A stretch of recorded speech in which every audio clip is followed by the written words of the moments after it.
স্বাগতম সকলকে টেক্সটবুক বাংলাতে। এই মুহূর্তে আমি আর রিজু স্যার দাঁড়িয়ে আছি একটা বড় আপডেট নিয়ে। তোমরা জানো বহুদিন ধরে আমরা একটা বড় সমস্যা জানতাম, তোমরা এটা নিয়ে অনেকবার কথা তুলেছো। স্যার রিজু স্যার মনে আছে যে বাইরের স্টুডেন্টরা ওয়েস্ট বেঙ্গল এসে পরীক্ষা দিচ্ছিল ডোমিসাইল করে? অবশ্যই মনে আছে স্যার? হ্যাঁ, ঠিক এই ঘটনাগুলো আরো পুরো সারা দেশে ছড়িয়ে যাচ্ছিল। এসএসসি জিডির কথাই বলছি, এবং যেটা সর্বসাধারণের মধ্যে এবার লাগু হতে চলেছে।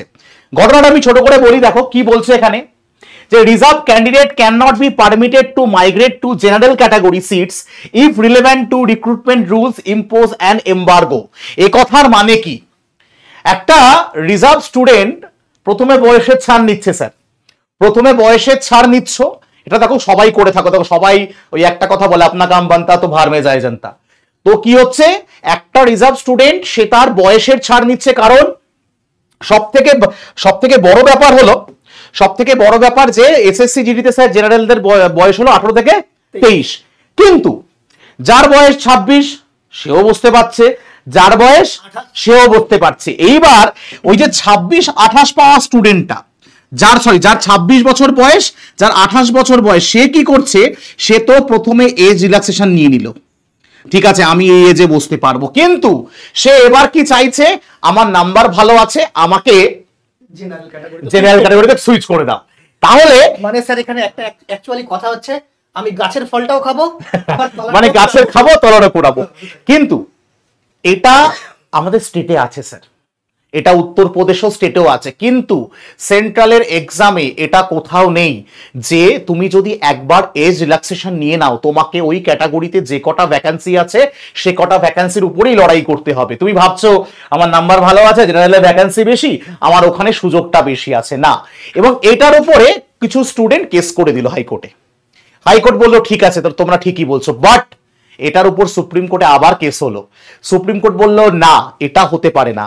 আমি যদি একবার আর্টিকেলটা তোমাদের দেখাই তুমি বুঝতে পারবে। সুপ্রিম কোর্ট বলে দিল যে একটা স্টুডেন্ট যদি একবার এজ রিল্যাক্সেশন নিয়ে নেয় ক্যাটাগরিতে, তাকে ওই ক্যাটাগরির ভ্যাকান্ট সিটগুলোতেই জয়েন করতে হবে। কিন্তু এখানেও একটা কিন্তু রেখে দিয়েছে, কি কিন্তু, যদি সেই এক্সাম বডি যারা এক্সাম করাচ্ছে তারা যদি প্রথমে বলে দেয় যে না এরকম নাম্বার বেশি থাকলে তুমি ক্যাটাগরি সুইচ করতে পারবে, তাহলে সেটা হবে। কিন্তু ক্যাটাগরি প্রথমেই যদি এক্সাম বডি বলে দেয় যে না তোমাকে এসসি হলে এসসির ভ্যাকান্সিতেই লড়তে হবে, ওবিসি হলে ওবিসির ভ্যাকান্সি, এবং ব্যাপারটা ওবিসি নিয়ে হয়েছে, এসসি নিয়ে আসেনি, ওবিসি নিয়ে হয়েছে, সেই ওবিসি বুঝতে পারছো। রিজু স্যার তোমাদের ওবিসি কথা বলবে, ওবিসি সারা দেশ জুড়েই একটা মানে তারাই আন্দোলনটা করে। বাট তোমাদের কি মতামত অবশ্যই কমেন্টে জানিও।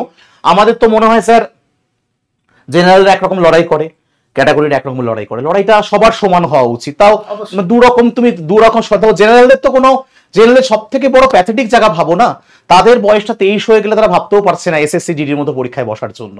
তো সেই জন্য আমার মনে হয় এই রায়টা খুব দুর্দান্ত রায়, এবং এই রায় আমার মনে হয় সমস্ত স্টেটের মানা উচিত। তাহলে কি সবাই, কেউ কোথাও বঞ্চিত হবে না, সবাই সমান অধিকার পাবে। জেনারেলদের পক্ষে আমি একদম মানে কি বলবো, ফেভারে আছি। একদম স্যার, একদম। আমি তোমাদের এই উদ্দেশ্যে একটা কথা বলবো, দেখে নাও, এখানে স্যারকে বলবো এই বোর্ডটা বের করে নি, দেখে নাও স্যার কলমটা একটু দেখো। এখানে আমি একটা শর্টকাট তোমাদের বুঝিয়ে দিচ্ছি। 18 থেকে তোমার বয়স 23-এর মধ্যে এসএসসি তোমার বয়স দেখা যাচ্ছে এখন 22, কিন্তু তুমি ফর্ম ফিল আপে তোমার এসসি ক্যাটাগরি তুমি দিয়েছো, কি দিয়েছো, এসসি ক্যাটাগরি, তোমার বয়স দেখা যাচ্ছে 22, তাহলে কিন্তু তুমি ইউআর এর মধ্যেও কানেক্টেড হচ্ছ, কারণ তোমার বয়সটা কিন্তু 22 আছে। ইউআর এর কোটাটাও পাবা, এসসির কোটাটাও পাবা।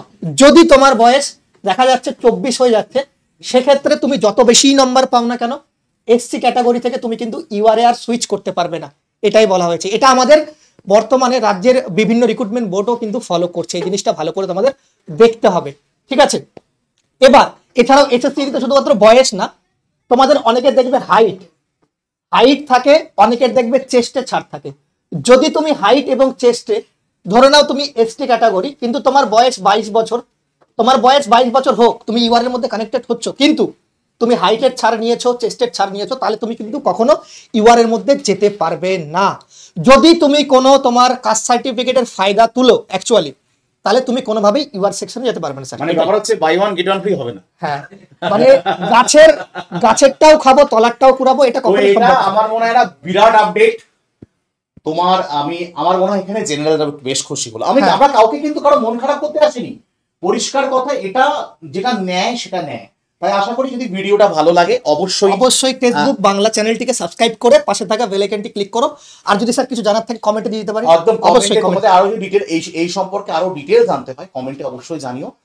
আমি কেউ না কেউ একদম আমরা সবাই একটা ডিটেল ভিডিও বানিয়ে দেবো। ভালো থেকো, সুস্থ থেকো, যদি থাকো অবশ্যই চ্যানেলকে সাবস্ক্রাইব করো। জয় হিন্দ, জয় ভারত, বন্দে মাতরম, বাই।